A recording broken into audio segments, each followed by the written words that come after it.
Hello guys, my self doctor Hemant. आज हम बात करने वाले हैं मुंह ना खुलने वाली बीमारी के बारे में।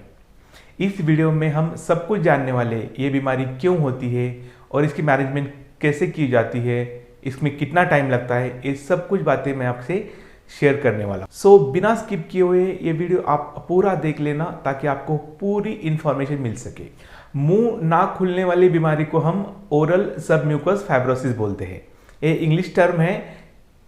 इसका मीनिंग क्या होता है? ओरल मतलब अपना माउथ का पोर्शन, सब म्यूकस मतलब अंदर का जो मसूड़ा होता है वो पोर्शन, और फाइब्रोसिस मतलब उसमें फाइबर के बैंड जमा होते हैं।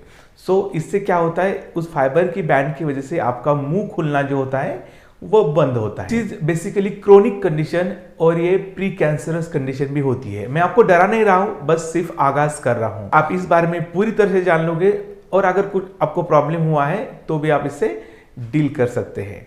ओरल सबम्यूकस फाइब्रोसिस होने का बेसिक रीजन होता है आपकी सुपारी, जिसे हम अरेक नट भी बोलते हैं।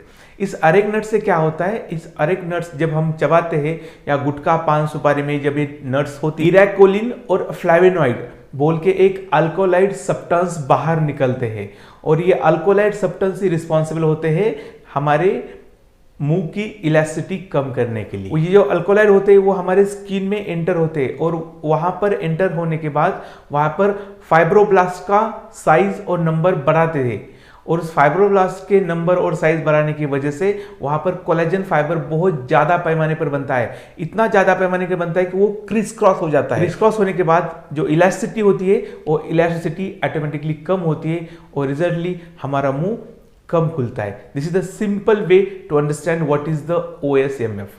अब इसके कॉज देखते हैं। फर्स्ट कॉज आपकी जो हैबिट होती है, this is a habit oriented disease.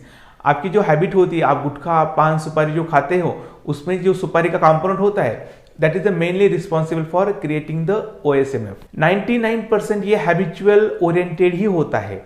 1% cases में इडियोपैथिक होता है, मतलब उसका कोई रीजन नहीं होता है, बस हो जाता है, जेनेटिक होता है या और किसी रीजन से भी हो सकता है। बेसिकली इसकी 3 स्टेजेस होती है, माइल्ड, मॉडरेट और सीवियर। अब ये हम पता कैसे करें? तो नॉर्मल इंसान में उसकी 4 फिंगर मुंह के अंदर वो प्लेस कर सकता है। फॉर एग्जांपल देखिए, this is the 4 finger completely insert हो रही है। इसका मतलब क्या हुआ कि मेरे मसल्स अच्छी तरह से काम कर रहे हैं, इसमें कोई भी प्रॉब्लम नहीं, मेरा मुंह पूरा खुल रहा है ऐसे। This is the normal condition. First type क्या होता है, उसमें माउथ ओपनिंग कम हो जाती है। अगर आपके नॉर्मली 4 फिंगर मुंह के अंदर बैठ सकते हैं तो उसमें 3 ही बैठ सकेंगे। सेकेंडली उसमें ड्राइनेस ऑफ माउथ भी होता है, मतलब मुंह हमेशा ड्राई हो जाता है, पानी पीने की हमेशा ख्वाहिश होती है और ड्राइनेस भी बहुत दिखने को आता है। थर्ड थिंग, उसमें मूवमेंट के लिए थोड़ी दिक्कत हो सकती है, मतलब अगर आप पानी पी रहे हो या अन्न खा रहे हो और निगलने के लिए भी थोड़ी सी दिक्कत हो सकती है। This is a major sign for the type 1 OSMF। अगर ऐसी कंडीशन से आप सफर कर रहे हो या आपका माउथ ओपनिंग कम हुआ है तो this is the time to show your doctor. Type 2 OSMF, उसमें क्या होता है, माउथ ओपनिंग और कम हो जाती है। अगर थोड़ा भी आप खाना खा रहे हो तो बहुत स्पाइसी लगता है। सेकेंडली वही सेम प्रॉब्लम, आपको निगलने में प्रॉब्लम आ सकती है, दिक्कत हो सकती है, पानी पीने में भी प्रॉब्लम होती है, और ड्राइनेस ऑफ माउथ। ये आपकी सेकंड स्टेज है। This is the moderate condition. And third type, this is the severe OSMF। उसमें क्या होता है, माउथ ओपनिंग 1 फिंगर से भी कम होती है। सेकेंडली पानी पीने के लिए या खाना खाने के लिए पेशेंट में तकलीफ होती है, ड्राइनेस ऑफ माउथ तो रहने वाला है, और उसमें स्पाइसी फूड भी वो खा नहीं सकता। और फोर्थ थिंग, उसमें वेसिकल फॉर्मेशन होता है अंदर। और फिफ्थ थिंग, कैंडिडियस टाइप, उसमें कुछ व्हाइटिश पैच देखने को मिलते हैं, उसे हम ल्यूकोप्लाकिया भी कहते हैं। अगर ऐसी कंडीशन से पेशेंट सफर कर रहा है तो this is the time for the surgery. ये सर्जरी की केस होती है। अब हम देखने वाले हैं इसकी मैनेजमेंट कैसी की जाती है। फर्स्ट थिंग, अगर आपकी माउथ ओपनिंग कम हुए, 3 फिंगर जा रहे माउथ के अंदर, तो आप आपके डॉक्टर से सलाह ले सकते हैं। मैं आपको कुछ फिजियोथेरेपी बोलने वाला हूँ माउथ एक्सरसाइज की, उससे भी आपकी माउथ ओपनिंग बढ़ सकती है। ये एक्सरसाइज आप दिन में कम से कम 2 बार कर लेना। पहली एक्सरसाइज है क्या, माउथ फुलाना। ऐसा आप जितना हो सके उतना माउथ फुला लेना और कम से कम 10 सेकंड तक रखना। सेकंड एक्सरसाइज क्या होती है, आप गुनगुना पानी लेना। जो ज़्यादा गर्म भी ना हो और ज़्यादा ठंड भी ना हो।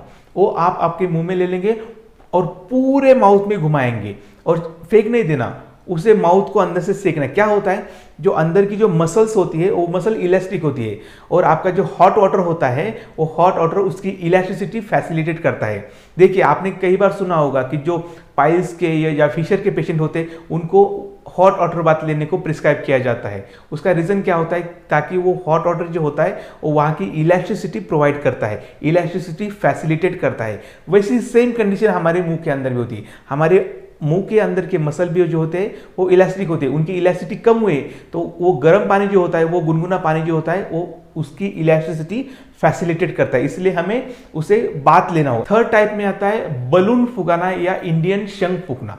क्या होता है, इस एक्सरसाइज में जितना हमारे अंदर के म्यूकोसा पर प्रेशर आएगा उतनी ही हमारे बेटरमेंट की चांसेस बढ़ जाते हैं।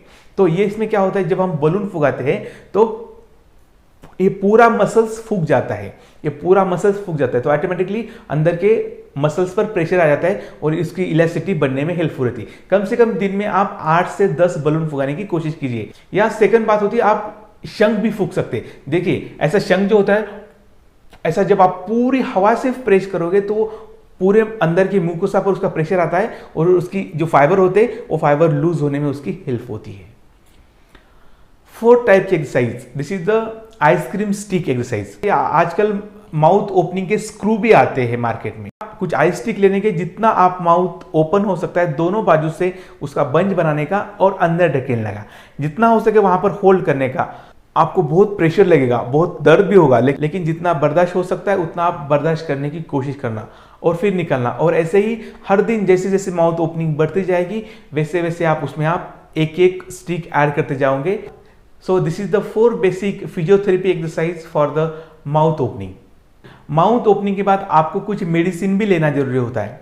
क्या होता है, इन मेडिसिन में मल्टीविटामिन, मल्टी मिनरल्स, एंटीऑक्सीडेंट्स और ल्यूकोपिन्स के कुछ जो टैबलेट आते हैं। For example this is tablet fibro SM, इसका रिजल्ट काफी अच्छा है। मेडिसिन से क्या होता है, हमारे जो फाइबर बैंड बने हैं वो डिजोल्व होने में हेल्पफुल रहते हैं और हमारे माउथ की ओपनिंग थोड़ी बढ़ जाती है। इसके साथ मार्केट में कुछ ऑइंटमेंट भी आते हैं। फॉर एग्जाम्पल दिस, ये ऑइंटमेंट अगर आप अपने फिंगर पे ले लोगे और अंदर के साइड से अगर मसाज करोगे तो इससे भी आपकी माउथ ओपनिंग बढ़ सकती है। ये जो फिजियोथेरेपी है, ये मेडिसिन है, ये ऑइंटमेंट है, ये कब काम आता है, ये आपके माइल्ड से मॉडरेट केस में काम आता है। लेकिन आपकी माउथ ओपनिंग बहुत ही कम हुई है और इससे कोई फर्क नहीं पड़ रहा है तो नेक्स्ट आपको डिसीजन लेनी होती है। नेक्स्ट मैनेजमेंट क्या होती है, इंट्रालीजन इंजेक्शन। इसमें क्या होता है, आपके डॉक्टर जो आपके सर्जन होते हैं वो आपके उस बैंड में इंजेक्शन देते हैं। ये इंजेक्शन स्टेरॉइड के या एंजाइम्स के होते हैं, जो इंजेक्शन वहां जाके उस बैंड को, उस फाइब्रनस बैंड को, क्या उस प्रोटीनस बैंड को डिसॉल्व करने में हेल्पफुल रहते हैं। अगर इससे भी कुछ नहीं होता है तो next step is surgery. Surgery में क्या होता है, सर्जिकली ये आपके ओरल सर्जन क्या करेंगे, जो बैंड होते हैं वो बैंड कट करके बाहर निकाल देते हैं ताकि आपकी माउथ की ओपनिंग बढ़ सके। सो ओवरऑल ये 3 स्टेजेस में ओएसएमएफ की ट्रीटमेंट की जाती है। सबसे इंपॉर्टेंट बात, ये ट्रीटमेंट के ड्यूरेशन में आपको आपकी हैबिट, जो आपका पान, गुटखा, तंबाकू जो खाते हो वो कंप्लीटली स्टॉप करना पड़ता है, तभी ये फिजियोथेरेपी और ये एक्सरसाइज या ये मेडिकेशन या सर्जरी काम करेंगे। आप अगर आपकी हैबिट कंटिन्यू रखोगे तो इसका कोई फायदा नहीं होने वाला है। आपको इस कंडीशन पे आपकी हैबिट पूरी बंद करनी है। अगर आप अच्छे से मेडिकेशन लोगे, अच्छे से एक्सरसाइज करोगे तो कम से कम 1.5 से 2 साल भी इसको माउथ ओपनिंग के लिए हो सकती है। लेकिन पहले की तरह इतना मुंह खुलेगा इतना आप एक्सपेक्ट नहीं कर सकोगे। अगर आपको ये वीडियो अच्छा लगे तो प्लीज़ लाइक कर देना। अगर इस प्रॉब्लम के साथ आपके कोई फैमिली मेम्बर या आपके कोई दोस्त सफ़र कर रहे हैं तो प्लीज़ उन्हें शेयर कर देना और हाँ, इस चैनल को सब्सक्राइब कर देना ताकि ऐसे वीडियो मैं आप तक पहुँचा सकूँ। तब तक stay happy, stay healthy and please quit the habit.